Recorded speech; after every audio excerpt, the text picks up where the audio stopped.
Сәлем, достар! Привет, Костанайский регион!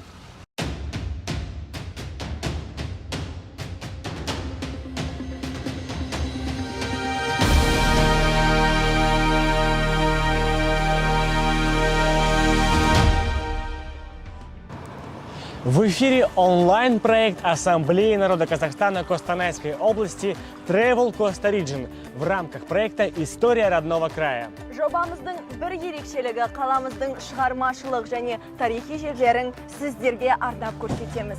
Анель, а ты любишь читать? Конечно, этим летом я ставлю рекорды по прочтению книг. Постой, кажется, я поняла. Мы направляемся в библиотеку? Не просто в библиотеку, а в библиотеку, которая расположена в историческом здании и носит имя великого педагога, нашего с тобой земляка Ибрая Алтынсарина. Қаламыздың көрікті жерлерінің тізіміне енген бұл ғимараттың жасы 110-нан асады. Кезінде саудагер Вороновқа тиесілі болатын.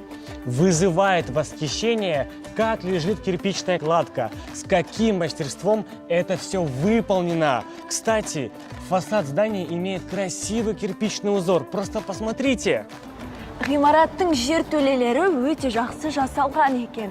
Сол кездегі құрылыс үшін ерекше 50 сантиметрлік қабырғаларға да бай екен.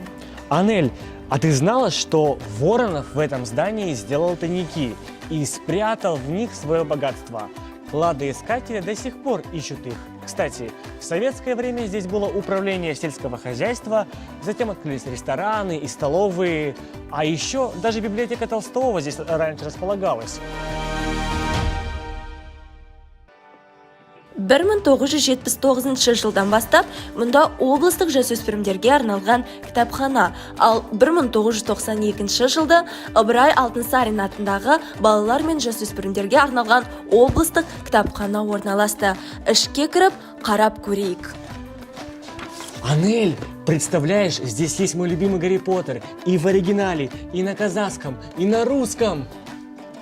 Кітапханамыздың 64 жылдық тарихы бар болса, бұндағы әр күн қызықты оқиғалар мен факттарға толы екен. Және әр қайсымыз қазіргі күні біздерге қызықты кітаптарды таба аламыз.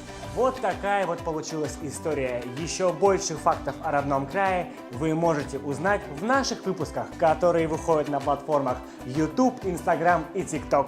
Келесі кездескенше! Сау болыңыздар, достар!